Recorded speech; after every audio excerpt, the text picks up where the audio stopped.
Good afternoon, everyone, and welcome to the UPMC Rooney Sports Complex on the South Side. I'm Bob Pompiani, soon to be joined by Missy Matthews. Thanks to all of you watching on KDK Plus and Steeler digital platforms. This is a Tomlin Tuesday, and it's a big one. The start of 3 straight games in 11 days against all 3 playoff teams, all very good teams. It's the Steelers at 10-3, going across the state to take on Philadelphia 11-2, and they're winners of 9 games in a row. So the battle of the Keystone State is on the line in this game, and the Steelers are certainly a team that has some questions with regard to injury, specifically George Pickens. So Mike Tomlin is set to address the media. Let's find out about that and other things, all things Pittsburgh Steelers, as they get set for Philadelphia right now. Good afternoon. As always, I'll start with a quick synopsis of our last performance. I probably should have mentioned this after the game. In reviewing the tape, man, it just really stood out to me, the collective component of the victory. It was a team effort in a lot of ways. Whether it was individuals getting an opportunity to step up in expanded roles due to the lack of availability of individuals, or the fact that we made splash plays in really in all 3 phases. And the complementary component of the splash plays in all 3 phases. We started slow on offense, and the defense provided a short field in terms of the interception by KB, and then the offense was able to turn that into 7. And our red zone execution has improved since our mini bye and our focus on that. And so it's just good to see some of those things and some of the splash plays or significant plays happening in special teams. The consistency of Boswell, the turnovers in the kicking game, the gunner play, Ben Skoranic's efforts, etc. I just thought that everybody had a playmakers mentality. Everyone wanted to be the reason why we're successful. And when you get collectives playing like that, man, that's when you get an opportunity to play really good team football, complement one another, smile in the face of adversity that gets presented in play, and there's always going to be adversity, and the way that you do it oftentimes is just simply complimenting or supporting those others. We started the second half. We gave up a big kickoff beyond the 50, and the defense got real stout right there, and then we were able to get out of that circumstance, for example, without giving up points. And so hopefully we're not only growing in terms of experience, but there's some intangible growth there as you experience those type days as a collective. I know as we continue through this journey and the road gets narrow, that experience is going to be needed to face some of the challenges that we face. Quickly, talking about some health-related things. I'll start first with George and summarize what transpired last weekend and give you a snapshot of what this week looks like. As I mentioned, leading up to the game, he experienced some hamstring discomfort post-practice on Thursday, getting some post-practice work. Felt pretty good on Friday. We decided to exercise a little bit of precaution, worked at him in a limited fashion on Friday, and wanted to save all those bullets for Sunday. Wanted to see what he looked like when he got to the stadium and then make a determination of how many plays we thought would be appropriate to utilize him in. Obviously, if he wasn't going to be a full participant, we wanted to gear his participation toward weighty passing game moments, if you will. But when we got to the stadium, it was evident that, maybe the circumstance was a little bit more significant than we had hoped. And so we made the prudent decision in terms of shutting him down and not allowing a small problem to become a bigger one. Post-game, man, we had an opportunity to get him an MRI. The injury did show up on MRI.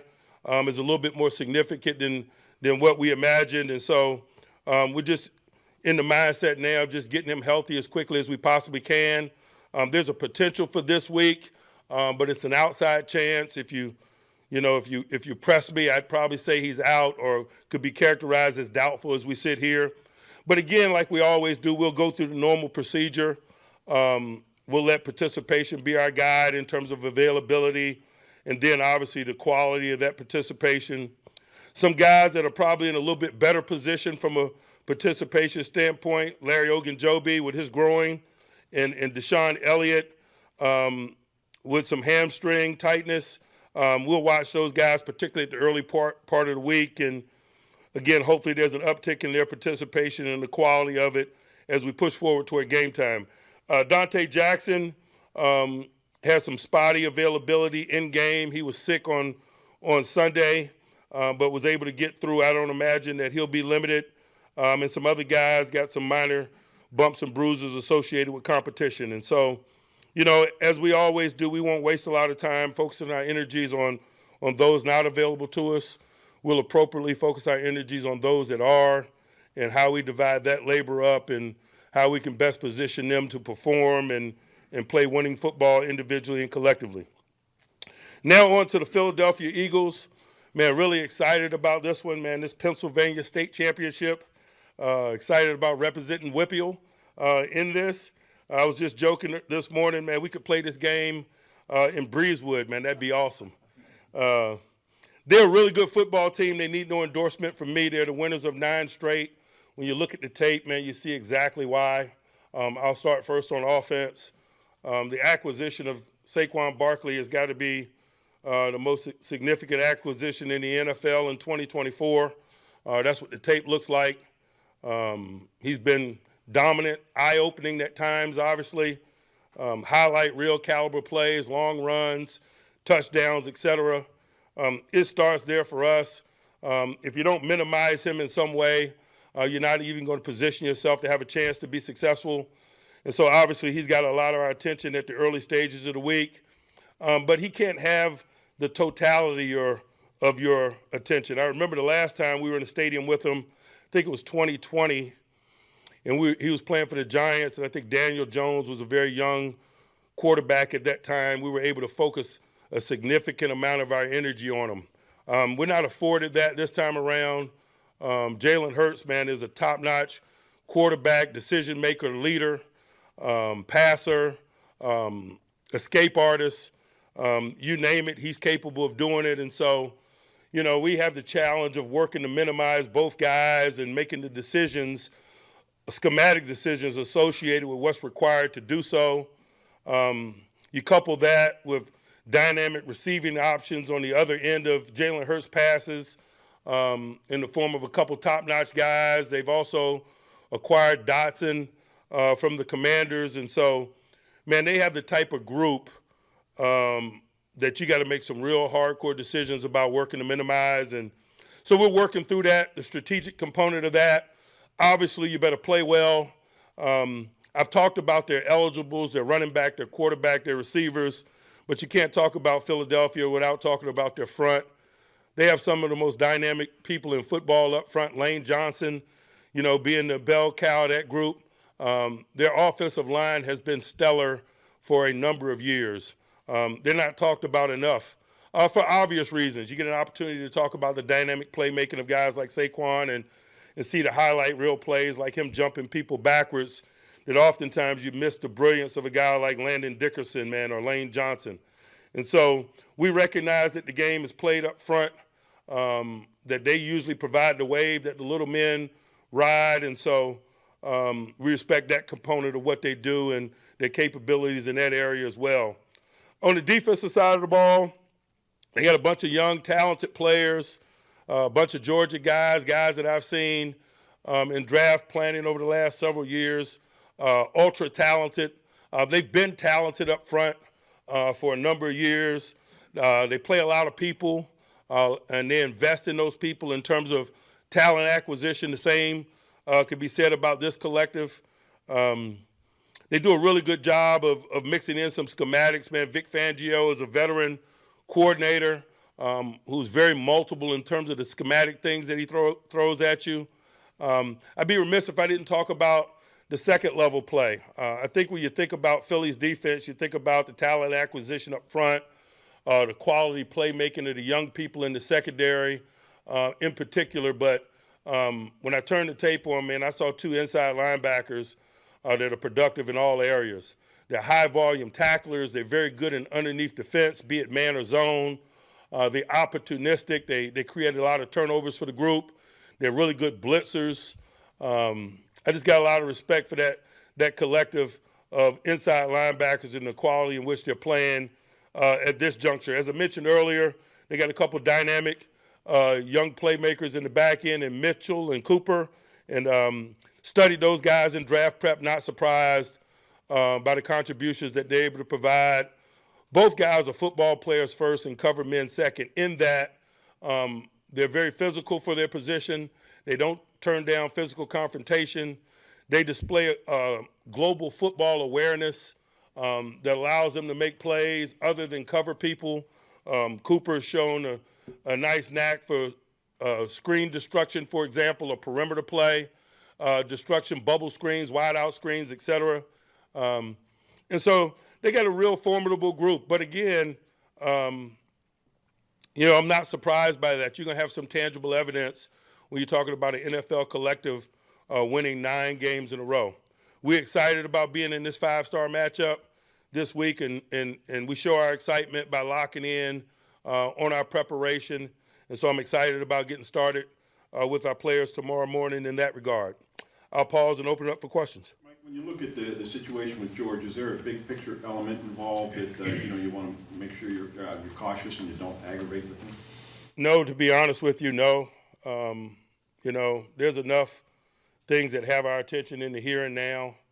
We've kind of been in that posture all year. I don't imagine that would change. And so we'll see where the week leads us. It's a little different. I mean, he didn't practice on Friday, but you were still planning on him potentially being available. He did limited work on Friday. Yeah, but I mean, was it a little different though, having a full week to prepare for that as that potential? You mean the strategy component? Certainly, certainly. If he's limited, and he probably certainly will be limited at the early portions of the week, it'll give guys an opportunity to get extended in-helmet perspective on their prep if they are to get expanded roles again this week, certainly. What does it say about some of the professionalism that was there, that those guys were still able to go out even though maybe they hadn't planned, like a Scotty Miller? And I think that's why I'm just so high on the collective. Those guys might be new to us, but they're not new to the National Football League. They're pros, man. They behave that way. Whether you're talking about Scotty Miller or Van Jefferson or Ben Skoranek, for that matter, all guys have been in the NFL, man, and I just think you saw, shades of that in their performance and the consistency of their performance last weekend. Mike, in terms of his knowledge of the offense and what you've seen from him in a limited time, and can Mike Williams be a guy that could step up for you in that role? No question. I felt like he did. He did last week. As I mentioned last week in this setting, I view it only as a matter of time before his presence gets felt in a more consistent way in stadium. Practice has been like that for a number of weeks, and usually when you see people making plays in practice, it's a precursor to them making plays in stadium. And so George available or not, I expect the overall trajectory of his performance and inclusion in performance to be on the incline. After halftime, did you guys make any adjustments in the passing game to, now that you had 30 minutes under your feet without George, about how to adjust against Cleveland? I don't know that we waited until halftime.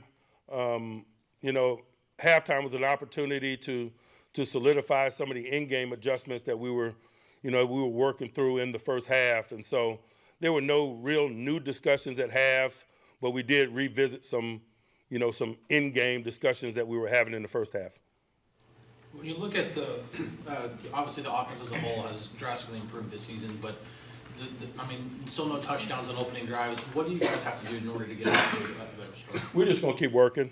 We know that we're not defined by the first possession of a football game or the first 15 minutes of a football game, for that matter.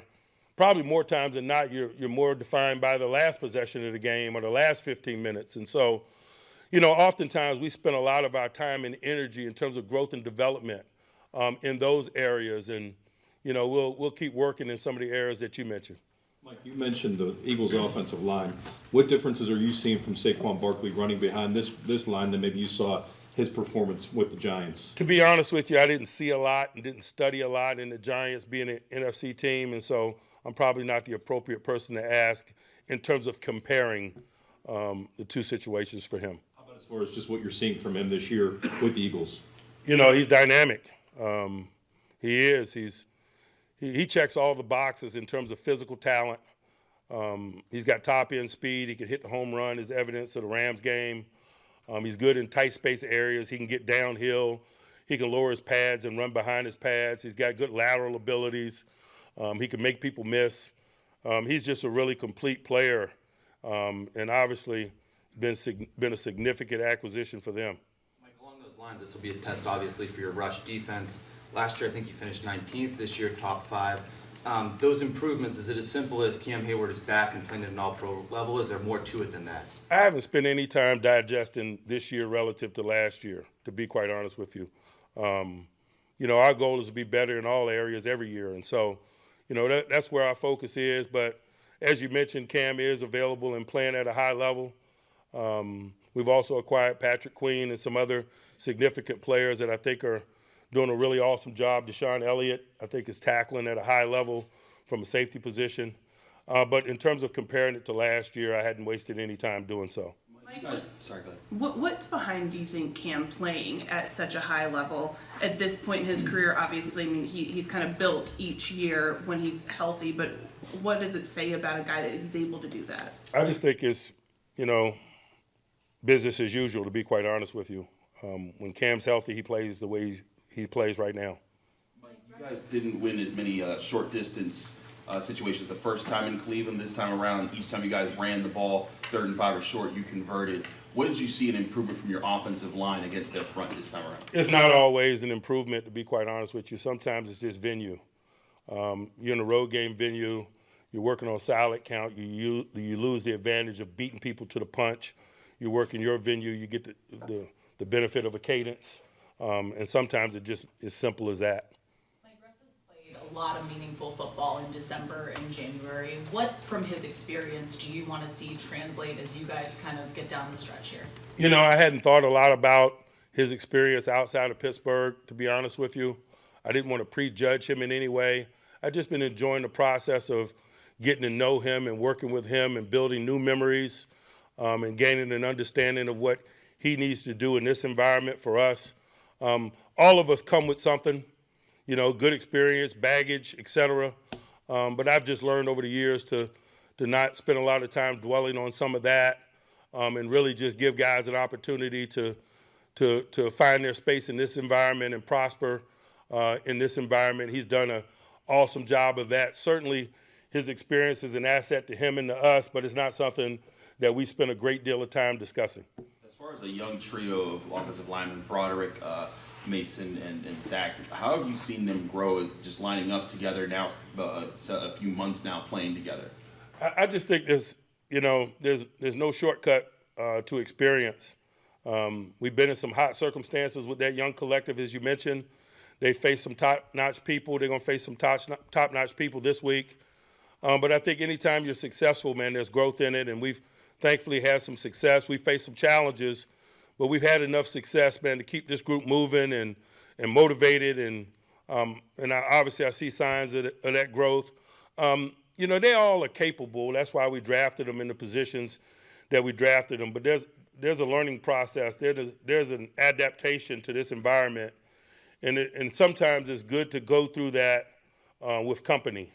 And so I would imagine the collective has been an asset to the collective in that regard as well. I know those guys spend a lot of time together, and that community, I'm sure, strengthens them as individuals. Mike, you're getting set to kick off 3 games in 11 days. How do you kind of approach what's to come here? I'm really just focused on Philadelphia. I don't care what's on the other side of it. Does it affect your approach to practice workload, division of labor, things like that, knowing that this is the start to a stretch like that? It may affect it on the other side of Philadelphia, but I have a 7-day cycle this week, and so I'm not going to make the simple complex. We got a task this week. We got a job to do. We got a finite amount of time and materials and talent and manpower, as do they. And so with that in mind, we're going to prepare and focus our energies on winning this game. There's so many variables that could affect the preparation process on the other side of this game, the attrition component and so forth, that it's fruitless and almost a waste of time to get beyond the template component. Certainly I have a calendar and a template, but that does not have my time or attention. The Philadelphia Eagles do. Mike, you mentioned off the top complementary football. What allows a team to play complementary football? Playmaking. We can make it out to be something that's mystical, but you need a play, you make a play. We started slow on offense. We need to provide them a short field. KB picks a screen off, puts them on a short field. It's playmaking. Mike, Andy White and a couple others spent some time in Philadelphia. In that vein, do you see similarities in terms of how both organizations are built in the brand of football that you guys both want to play? To be honest with you, I hadn't asked Andy that. Andy's better positioned to answer that. I'm just, we don't play these guys very often. I got a finite amount of time. They won 9 games in a row. There's some real meaty, tangible things on a Tuesday that has my attention. That might be an interesting conversation over lunch on Friday in terms of some of those things. What have you liked about James Pierre's play when he's had to replace Dante Jackson, both against Washington and the Browns? James is a guy that just works extremely hard. He practices hard. He's improved continually since he's been a part of us. That's why we were excited about doing business with him again, to be quite honest with you. And I just think that you create your fortune. Everyone was happy for him to get an opportunity to make that splash play for us because everybody sees the work that he puts in, how selfless he is, what a good teammate he is. So you're excited for a guy when he gets an opportunity to show his improvements and his capabilities. Along with creating his own fortune, has he created a sense of comfort that you didn't feel compelled to move Cam and leave him in the position to be more versatile? I'm always pretty comfortable. We've got quality depth in the secondary. We've had it all year. And so I don't know that I was uncomfortable at any point regarding our division of labor or the talent at our disposal in the secondary. Mike, when you guys traded for Mike Williams, you said you didn't know yet if he was the right fit for this offense. Given the sample size that you've seen from him now, do you feel comfortable saying that he is the right fit? What have you seen from him? Keep watching. Keep watching. Very much in development. Again, as I've mentioned, seen some quality playmaking in practice. I thought last weekend was a significant step in seeing some more, and so let's hope that continues. Mike, this was the first time you had Alex Highsmith, Nick Herbig, and TJ Watt all back since week 3. Just what do you see out of that unit? Just continual pressure. We invest a lot in that collective. We added to that collective in terms of Preston Smith as well. And you can't run out of rushmen. The weighty moments oftentimes that we refer to that define games in settings like this are one-dimensional passing circumstances, 3rd down, 2-minute, et cetera, or combinations of multiple situations, 3rd down in a red zone. And so you can't run out of rushmen. I'm glad that we have everyone at our disposal, and I'm excited about watching that collective continue to divide that labor up and let their talent show individually and collectively. Mike, what is it about Landon Roberts that allows him not only to make the plays in the backfield like he did the other day, but even take on the blockers and blow up plays even if he doesn't? He's a 9-on-7 linebacker. I laugh often because I remember being at his pro day. Kevin Colbert and I stood in the parking lot at the University of Houston, man, and talked to he and his parents after pro day for about an hour. Because we went down there, on an expedition, if you will, looking at a lot of things and a lot of people, but we were really enamored with this guy's demeanor, his relationship with the game, the way he played the run. We knew that guy was going to be an NFL run-stopping linebacker.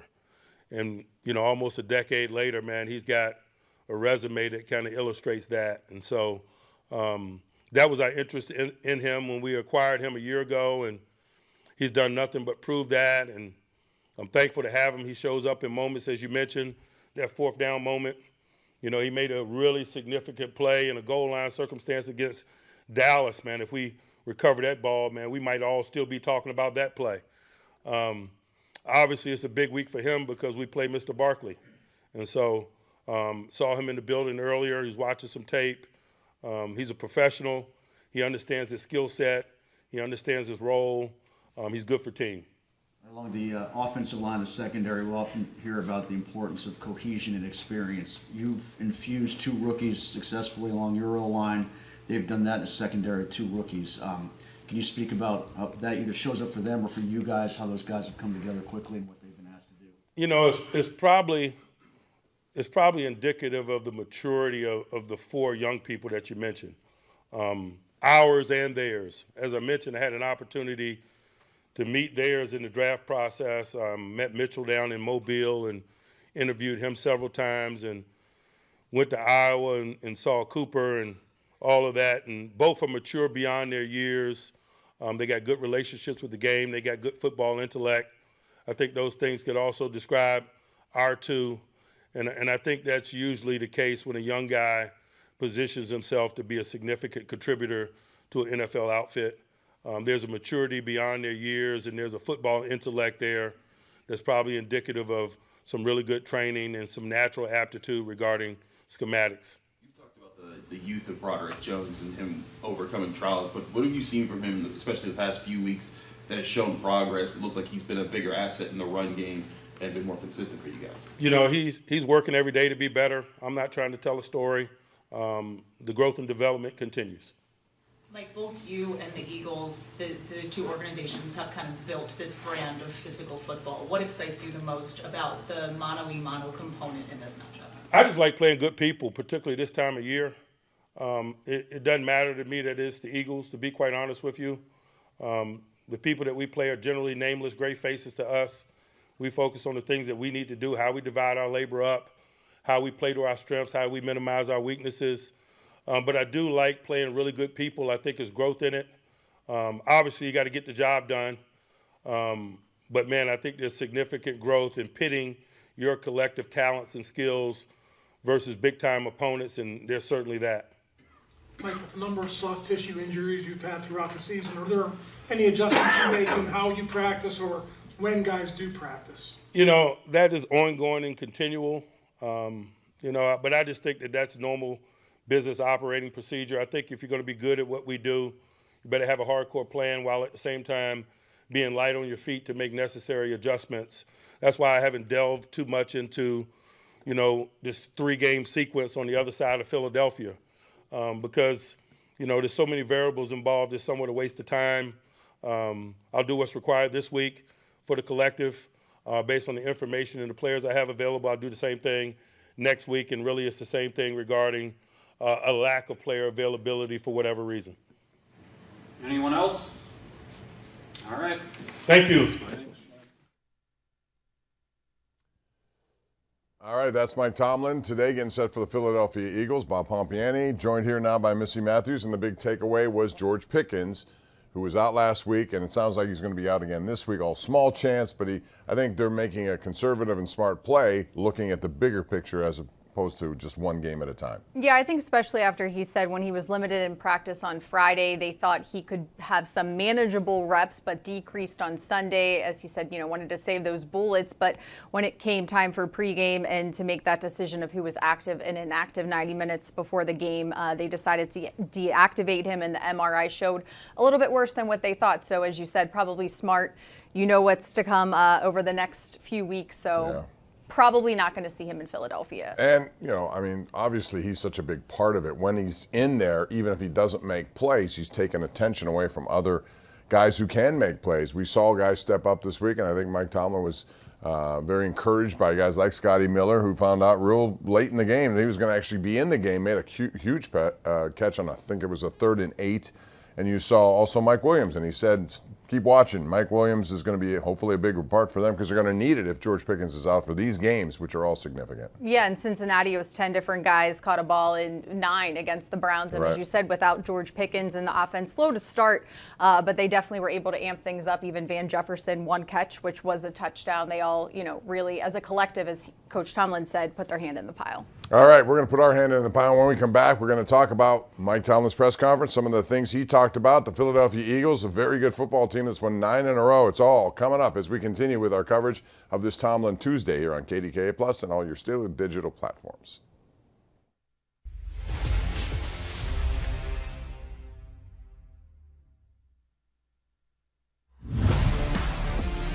Our fans are here. Give them something to cheer about today. And here's the roar of the crowd at Acrisure Stadium. This is what it's all about. You've got this whole place rocking. Picked off, touchdown, Pittsburgh Steelers. Oh, the crowd is loving it. I can't even believe that I just saw what I saw. T.J. Watt with a sack. Sensational.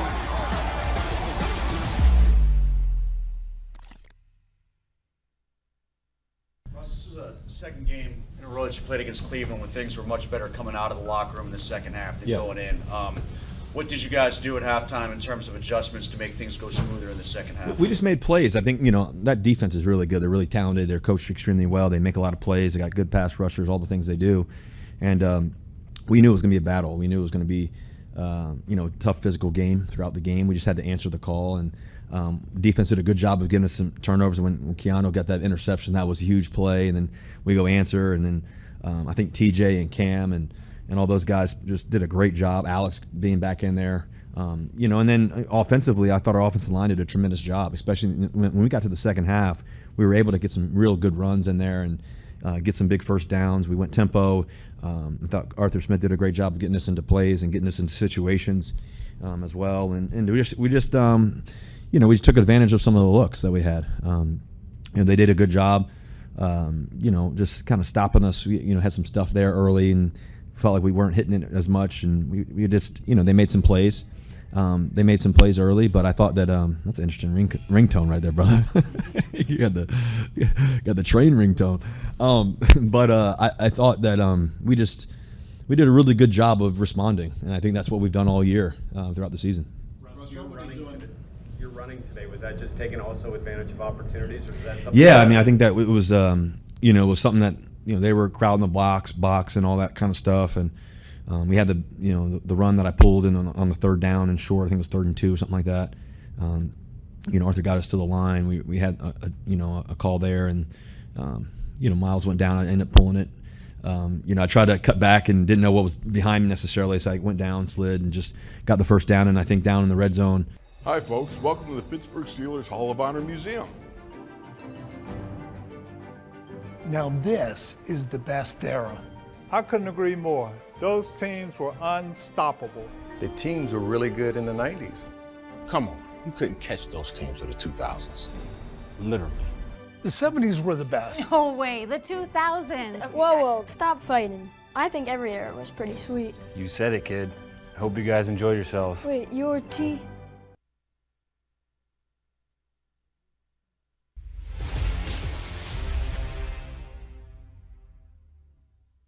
Man, really excited about this one, man. This Pennsylvania State Championship.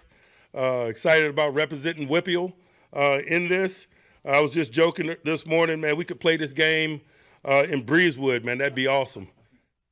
Oh, yeah. Mike Tomlin is very heavily invested in what goes on in this state.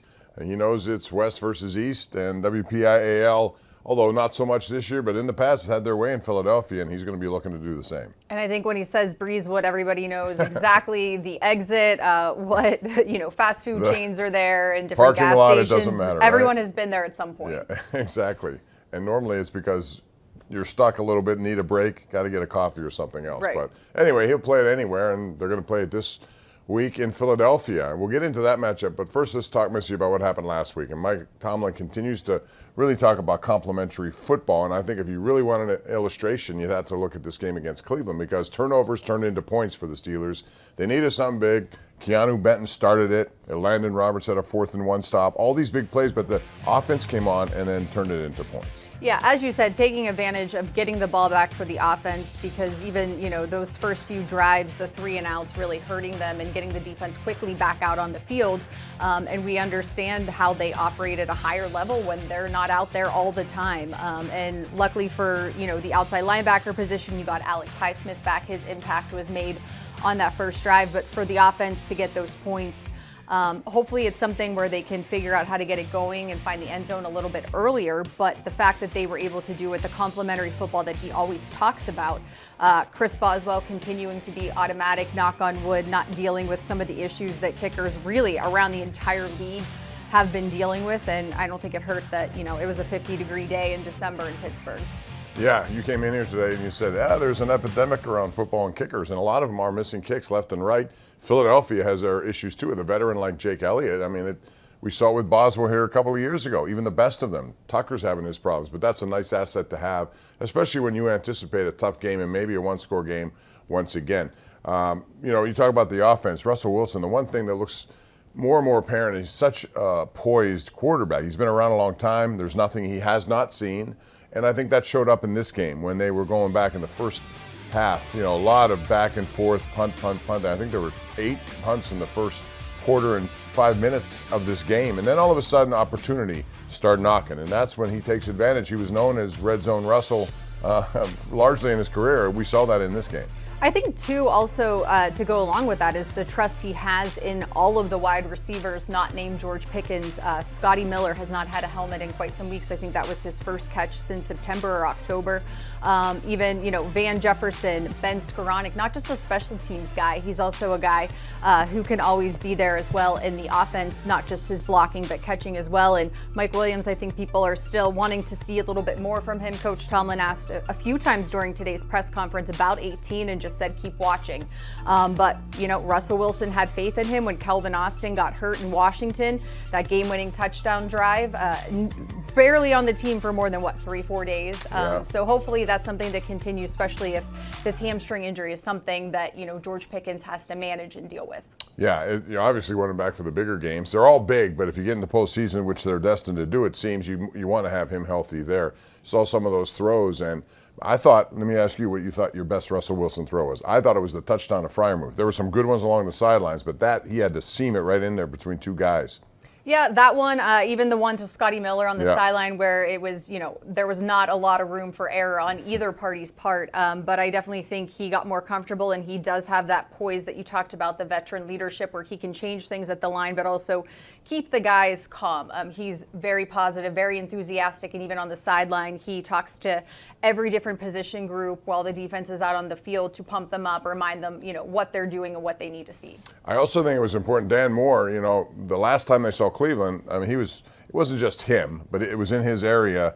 3 sacks for Myles Garrett. He was a disruptor in that game. We saw him bounce back against Trey Hendrickson, number 1 guy in the sack department, and he pretty much did a very good job with him. You didn't hear his name, and I thought he really did well this week comparatively. So that's always a good sign when you see a left tackle who's always under scrutiny making plays at critical times. Yeah, and I think credit to the entire offensive line to rebound. They didn't call it, a get back, a get right game against Cleveland, but that Thursday night, the entire O-line didn't seem like they were all on the same page in terms of giving Russ enough time, protecting him, and doing different things. But it felt like Sunday during this game, they were all on the same page. And, I think when things are going well and it continues to snowball in a positive way, you really get things going. And Najee had some big runs, but then even, Jaylen Warren, a few of those drives where it was just, I saw on Good Morning Football today that he got one of the angry run nominees because that's just how he runs. And it was great to see because then that makes, Myles Garrett and the rest of that Cleveland defense tired. Look how quick he is getting through that hole, and he's just not to be denied. This and could just be one of turning the out of it and keep going. Yeah, he does. He's angry everywhere he goes, and they're both angry, which is good. I guess if you want a component for a running back or a personality trait, being angry is one of them. And so both the Steeler running backs can certainly do that. And both those guys are equally effective, but man, he hits the hole, does Jaylen Warren, quickly. When he sees one, he just goes. Right, and I think the O-line also feeds off of that, and credit to Darnell Washington and Michael Pruitt, the other tight ends that also chip in and help in that run game as well. And we already mentioned Ben Skoranek too. And the wide receivers also get involved in this, which is important. They have to down the field. All right, we have plenty more to get into. When we come back, we're going to shift our focus to the Philadelphia Eagles, what they've done well, and some of the things that maybe are available for the Steelers to exploit in this game. We'll get into that and more as we continue. Week 15, can you believe it? No, We're 15 weeks into the season already. It just keeps on going, and hopefully for a long time. We'll be back with more right here on this Tomlin Tuesday.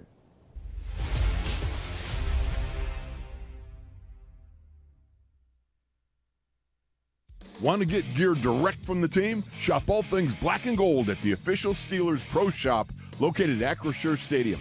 Get the latest sideline apparel and hats, jerseys of your favorite players, authentic memorabilia, custom gear, and exclusives you can only find here. Don't forget, you aren't game day ready without a terrible towel. The Steelers Pro Shop has everything you need to be part of the legendary Steelers Nation. Come experience the Acrisure Stadium shopping environment or shop online at shop.steelers.com. See what the final number was in yards per attempt for Jameis, but I think at one point in the third it was something like 4.5. What'd you guys do so well to keep a lid on things, even at times if they were maybe moving the ball in little bites? We got turnovers. I thought Keanu's interception was big. Obviously JP's interception. surrendering 14 points is always huge. And, I know they got some yards there in the second half, but I thought it was a good job of just early on the touchdown they had. Jameis, went up the middle, got a big completion. But other than that, I thought we did a pretty good job of bottling up, not letting the extended plays beat us. What adjustments did you have to make to keep those escape lanes closed out after that point?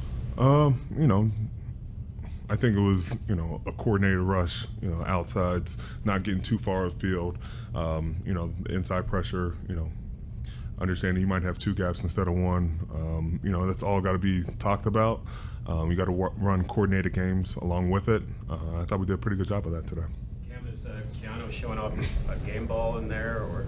Game ball? It's just one interception. If that's the case, I'm waiting on mine. I've never got one for that, but a heck of a play. Great awareness. Just to track it down the line. It wasn't like it was, popped in the air or anything, but can't say enough about the kid.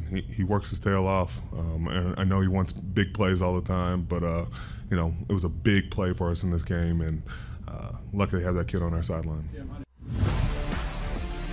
Our fans are here. Give them something to cheer about today. And here's the roar of the crowd in Acrisure Stadium. This is what it's all about. You've got this whole place rocking. Picked off, touchdown, Pittsburgh Steelers. Oh, the crowd is loving it. I can't even believe what I just saw when I saw T.J. Watt with a sack. Sensational.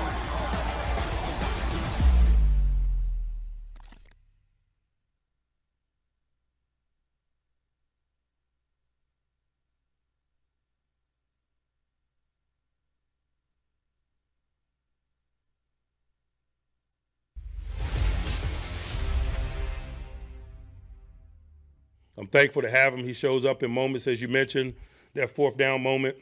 He made a really significant play in a goal line circumstance against Dallas, man. If we recover that ball, man, we might all still be talking about that play. Obviously, it's a big week for him because we play Mr. Barkley. And so saw him in the building earlier. He's watching some tape. He's a professional. He understands his skill set. He understands his role. He's good for team. He certainly is, talking about Landon Roberts. And, Missy, when you talk about stopping a run game, you need guys who, seek out the ball carrier. I don't think there's anyone better in the middle part of the Steelers defense who does that than Landon Roberts. He referred to that Dallas play, and he's right. If that play had happened and they recover and they win the game because of a goal line stand and his play in that game, huge. It's significant. And he was in this Cleveland game as well. Yeah, no, absolutely. And I think, for a Landon, he's a Super Bowl winner. He's a veteran. He's a pro's pro, as Coach Tomlin said. Tuesday's a player's day off, and he's one of those guys that you always see here in the building doing some extra film work, taking care of his body, whatever is needed for that week. But after the game, telling everybody in the locker room that was something he saw on tape from last year when they were preparing to play for the Cleveland Browns. And as soon as he saw it, it jogged his memory. He reminded himself about what was about to happen, and he clearly blew that up. There was no chance of that getting anywhere close to where they needed to get the first down there. But just one of those guys, Coach referred to him as a tooth chipper earlier in the season. Yeah. And I cannot think of a better way to describe a Landon Roberts and the way that he carries himself and plays football. Well, it's funny, the Steelers have been trying ever since Ryan Shazier to come up with the right mix in the middle. And now you have Patrick Queen, a nice acquisition, of course, in this offseason, and you put him in second year here. I mean, that's a pretty good combination, even though they've had some other injuries as well there. But those two guys have been pretty stout pretty much all season long. Yeah, and I don't think you can complain about the rookie Peyton Wilson and what he's been able to do, just how much he talks about what those guys mean to him in terms of teaching him and helping him get through his first season in the NFL. And even Cole Holcomb, who's on IR, I know a lot of people have questions about him, but he is consistently around the team.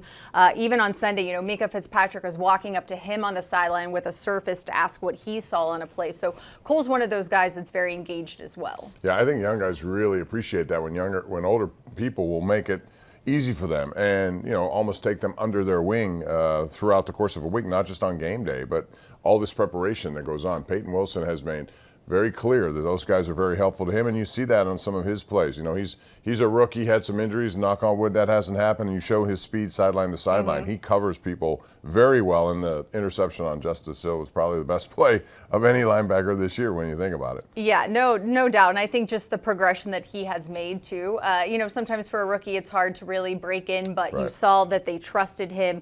We're putting him in for different sub packages and whatnot, and then he's had a more consistent role. But I just think, as you said, inside linebacker was a position since Shazier that we've talked about continuously, needing to get better and improve.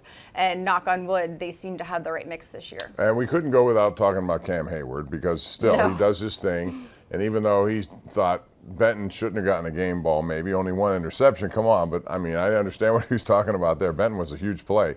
But this guy's been there play in and play out. And you look at his season, I think he leads all defensive tackles in the NFL in tackles. He has 8 sacks. He's approaching 90 for his career. He's approaching Warren Sapp type of numbers. If anyone doubted whether or not that Hall of Fame resume was complete, now it is, I think. He's been terrific. Yeah, if there's any cold takes when the Steelers signed Cam Hayward prior to the start of the regular season, he probably has them and is ready to show them to you. But agree, he's just a steady force for the entire Steelers team, not just their defense. But as you know, he's the guy, win, lose, tie, whatever happens, he's somebody that the media can also speak to as well. And I just think that Cam is, you know, he's very committed. He's very serious about it. I think he also likes to prove people wrong and also say that age is just a number. But he does take care of his body and knows the different things that go into playing at a high level. At a very grueling position at his age. I hate to keep telling him, but 35. Even Tomlin said he's been around here for 25 years. I think that's part of it, man.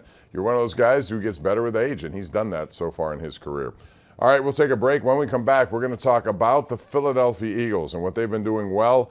9 wins in a row. There's a lot that they've been doing well. We'll break it down for you next as we continue right here. KDK Plus, Steeler digital platforms on this Tomlin Tuesday.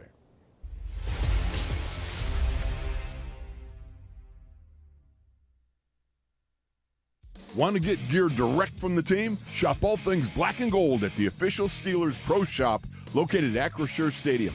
Get the latest sideline apparel and hats, jerseys of your favorite players, authentic memorabilia, custom gear, and exclusives you can only find here. Don't forget, you aren't game day ready without a terrible towel. The Steelers Pro Shop has everything you need to be part of the legendary Steelers Nation. Come experience the Acrisure Stadium shopping environment or shop online at shop.steelers.com. Questions for Deshaun? Deshaun, after that first touchdown, it seemed like you guys were kind of lined up consistently wherever they were trying to go. What adjustments did you guys make in the secondary to take away what they were trying to do? We were just playing our brand of football. That first touchdown was just a play breakdown. We got to plaster. We got to be technically sound. And that one play we weren't. And after that, we were like, okay, let's get back to it. We felt like going into this game, it was very important to us just to make sure we didn't make the same mistakes from last time. I think we went out there and played efficiently. Sean, what do you think it is when this defense has so many different players make plays? Sorry, what'd you say? Why do you think it is with this defense so many different players make, even in this game, so many different players make impact plays? We got the guys. We've been doing this since Latrobe. We've built these building blocks for weeks and months on hand, and I feel like if we play together, we can be a great defense. We got the guys up front, and it starts there. It starts with their bigs. If their bigs are having a great game, then everyone else makes everyone else's job easier. We have great linebackers, and we have technically sound and playmaking secondary. So once we keep going, we can be a great defense. I think we will be a great defense. We just haven't shown it fully yet, but once we put a complete game together, everyone will see that. How exciting is it when a guy like Keanu gets an interception? It was cool. I'm in the back. I was in the post on that play, so seeing the screen happen and seeing him put his hands up and catch it, I was like, oh, shoot, I didn't know he was that athletic. Like, he's had a lot of PBUs this year, obviously, because he's a great player, but I just didn't know he had those ball skills, too. He was trying to get out of there, too. And I think the running back was trying to make him fumble, so great ball security. I'm really proud of Keanu. I think this is, second year? So seeing the growth he's had over this whole year and watching the tape from last year, something up for him. Our fans are here. Give them something to cheer about today. And here's the roar of the crowd at Acrisure Stadium. This is what it's all about. You've got this whole place rocking. Picked off, touchdown, Pittsburgh Steelers. Oh, the crowd is loving it.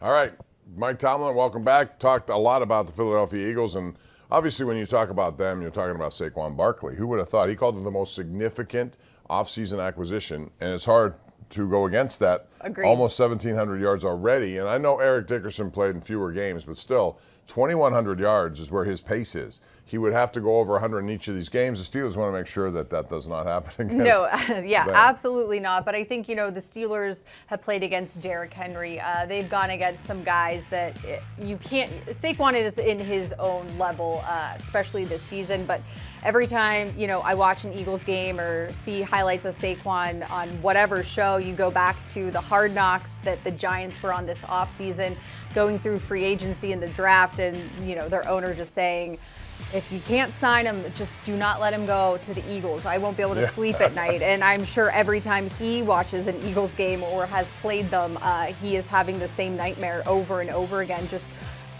going to a rival, being able to do what he does, and some of the things you just, like this play, or you can't really explain what you're seeing, what he's doing, and how you can do that in the moment. I mean, that's just crazy. And I love the sideline reaction to this as well, because even people that are around him all the time are like, what the heck? Never have seen that. Mike Tomlin said the same thing when we were chatting with him this morning. He's never seen a guy do that. Who would have thought? I don't, obviously instinct, but to know that the guy is there and you're going to hurt him, but backwards.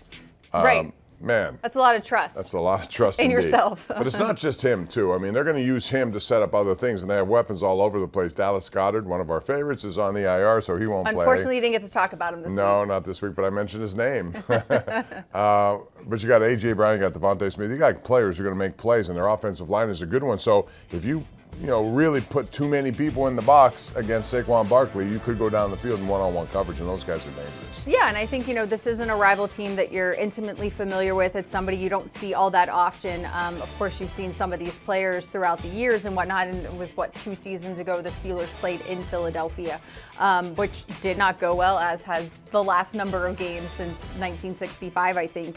But I do think that, it does all start with Saquon, and for the Steelers defense to continue having that front seven just to demoralize other teams and do what they do well, and knowing, what's going to happen is going to be huge for them. And I think, especially coming off this Cleveland game, you feel like they're heading in the right directions in terms of playing a total defensive game where we know they're playing how they're capable of. They have some big guys on defense, too. Jordan Davis, Jalen Carter has 12 tackles for losses, and Missy, you came in today and said they have the #1 defense in terms of yards allowed, so they're very stingy to complement Saquon Barkley in that offense. No doubt. Large human beings, as you said, and as Coach said, a lot of, former Georgia Bulldogs. It's, a school that everybody goes to the pro days.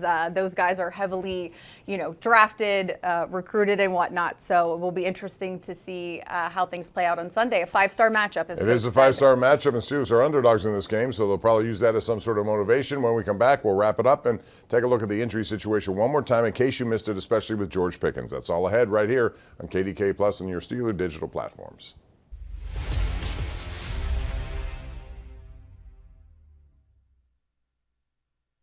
Want to get gear direct from the team? Shop all things black and gold at the official Steelers Pro Shop located at Acrisure Stadium.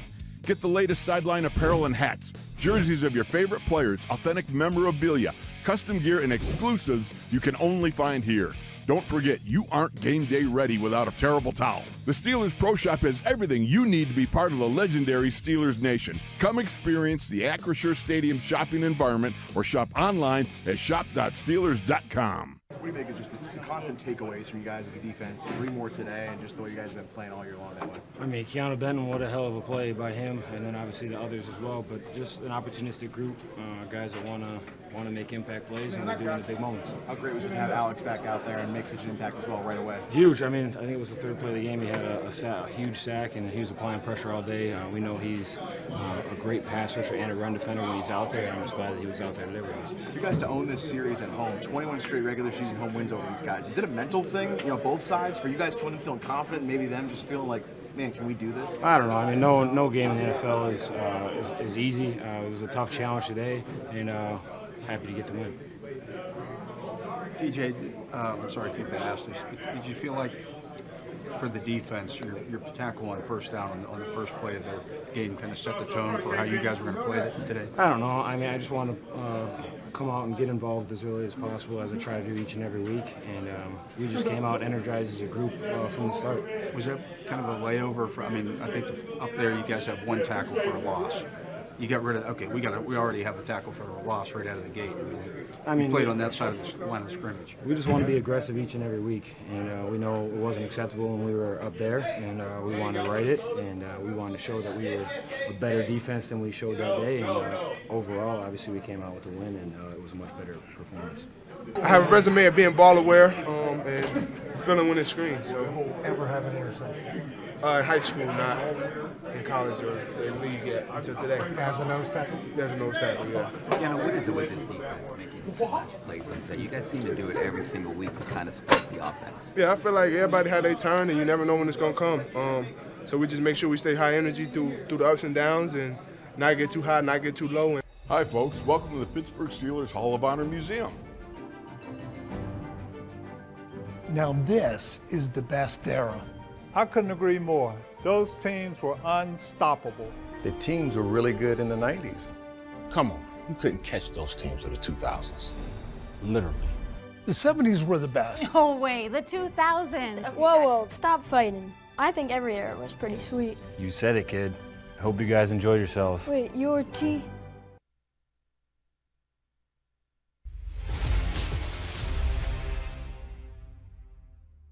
The injury did show up on MRI. It's a little bit more significant than what we imagined. And so we're just in the mindset now of just getting him healthy as quickly as we possibly can. There's a potential for this week, but it's an outside chance. If you press me, I'd probably say he's out or could be characterized as doubtful as we sit here. But again, like we always do, we'll go through the normal procedure. We'll let participation be our guide in terms of availability, and then obviously the quality of that participation. All right, so at least to me, Pomp, it sounds like George Pickens might be missing his second straight game with that hamstring injury. Practice doesn't resume until tomorrow, but some other injuries we'll keep an eye on this week. Larry Ogunjobi, who wasn't able to return to the game in the second half, dealing with a groin injury. Dante Jackson, a back injury, and Deshaun Elliott also dealing with a hamstring injury. Sounds like they should be good to go, but we'll still just keep an eye on it. Yeah, Deshaun Elliott has been you talk about good offseason 13 signings. tackles. That was one of them for sure. Missy, thanks as always. Appreciate it. We'll do it again next week as the Steelers get set for Baltimore on a short week. Have a good day, and we'll see you next Sunday.